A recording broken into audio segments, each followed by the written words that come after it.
예수께 와서 물어 이르되 선생님이여 모세가 일렀으되 사람이 만일 자식이 없이 죽으면 그 동생이 그 아내에게 장가들어 형을 위하여 상속자를 세울지니라 하였나이다. 우리 중에 7형제가 있었는데 마제가 장가들었다가 죽어 상속자가 없으므로 그 아내를 그 동생에게 물려주고 그 둘째와 셋째로 7째까지 그렇게 하다가 최후에 그 여자도 죽었나이다. 그런즉 그들이 다 그를 취하였으니 부활 때 7 중에 누구의 아내가 되리이까? 예수께서 대답하여 이르시되 너희가 성경도 하나님의 능력도 알지 못하는 거로 오해하였도다. 부활 때에는 장가도 아니가고 시집도 아니가고 하늘에 있는 천사들과 같으니라.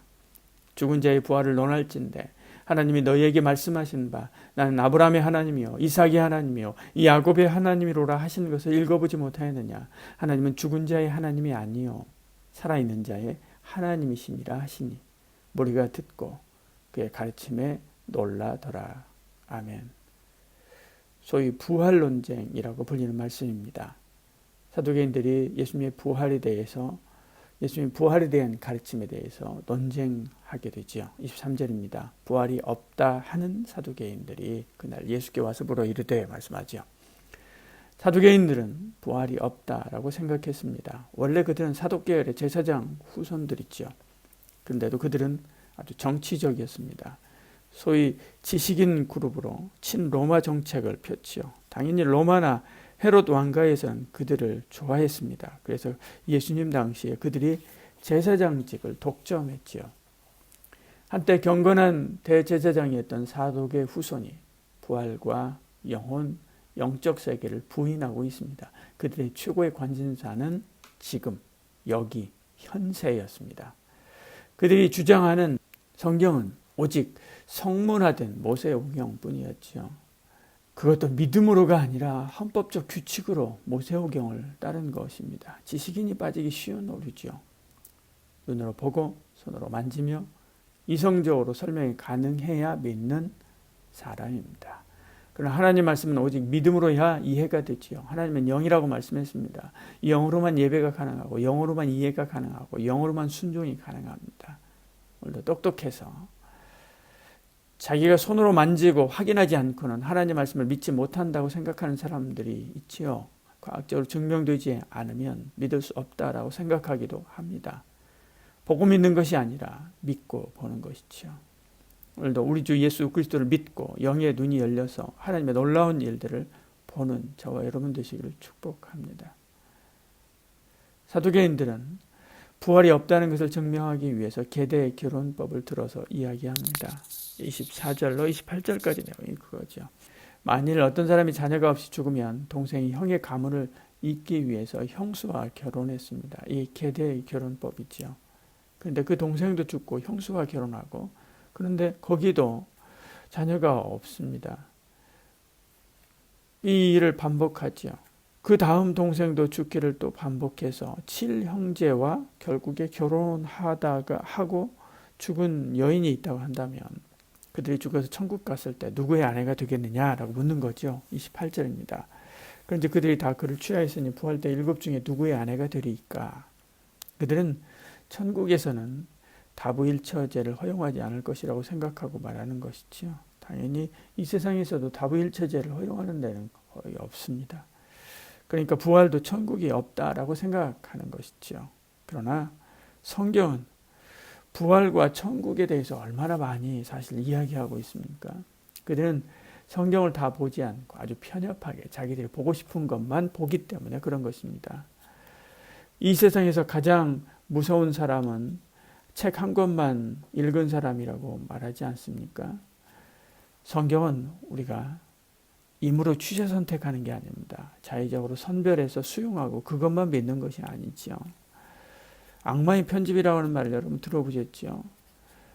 인터뷰한 후에 극히 일부만 왜곡해서 왜곡하고 편집해서 말한 사람의 의도와는 전혀 다른 결과를 내는 것처럼 성경을 사사로이 풀고 그것이 하나님의 뜻이라고 해서는 안 되지요. 이단이 주로 이런 방법을 사용합니다. 성경은 사사로이 푸는 그런 사람도 개인적으로 또 이용하기도 하죠. 그러나 참성도는 모든 성경을 하나님의 말씀으로 받아 순종합니다. 성경 전체를 균형 있게 읽는 것이 중요하지요. 늘 성경을 사랑하고 이 순종하는 저 여러분 되시기를 축복합니다. 주님은 그들이 하나님을 잘 모른다라고 말씀합니다. 29절에 예수께서 대답하여 이르시되 너희가 성경도 하나님의 능력도 알지 못하는 거로 오해하였도다. 천국에는 이 세상과 다른 방식으로 살지요. 그래서 결혼도 없습니다. 30절에 말씀합니다. 부활 때는 장가도 아니 가고 시집도 아니 가고 하늘에 있는 천사들과 같으니라. 결혼은 이 땅의 것입니다. 인류를 번성하게 하기 위한 수단이지요. 그러나 천국에서는 결혼이 필요 없습니다. 아무도 죽지 않는, 거기서는 다 생육하고 번성한 상태로 살기 때문에 그렇죠. 물론 거기서도 이 땅에서 우리가 만난 아내, 남편, 자녀, 부모, 형제 다 만납니다. 이 세상의 관계와 전혀 다른 관계, 다른 형태의 관계를 가지고 거기서 복되고 이상적인 그런 유대를 하게 되지요. 사두개는 부활도 잘 몰랐습니다.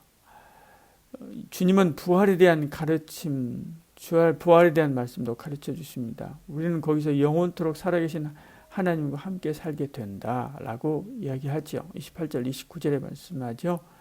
이를 놀랍게 여기지 말라. 무덤 속에 있는 자가 다 그의 음성을 들을 때가 오나니 선한 일을 행한 자는 생명의 부활로, 악한 일을 행하는 자는 심판의 부활로 나오리라 말씀합니다. 우린 천국 백성이지요. 사두개인처럼 땅만 보러 사는 사람이 아닙니다.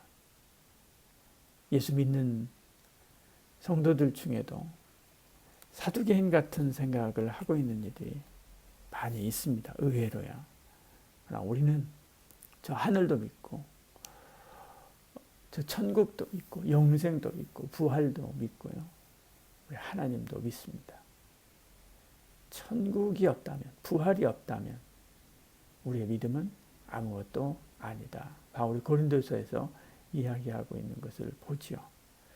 오늘도 영적인 세계, 저 천국, 부활을 확실히 믿고 천국을 소망하는 삶을 살아가는 저희들 되게 하여 주시옵소서. 기도하고 한 주간 승리하시길 바랍니다. 기도하겠습니다. 사랑이 많으신 우리 하나님, 우리에게 은혜 주시고 함께하사 한 주간 주님 앞에 맡깁니다. 우리의 모든 행로 지키시고 앞서 인도하시며 또 보호하여 주시고 열방 중에 여호와의 빛을, 하나님의 빛을 바라는 하나님의 사람으로 온전하게 살게 하여 주시옵소서. 예수님 이름으로 기도드립니다. 아멘.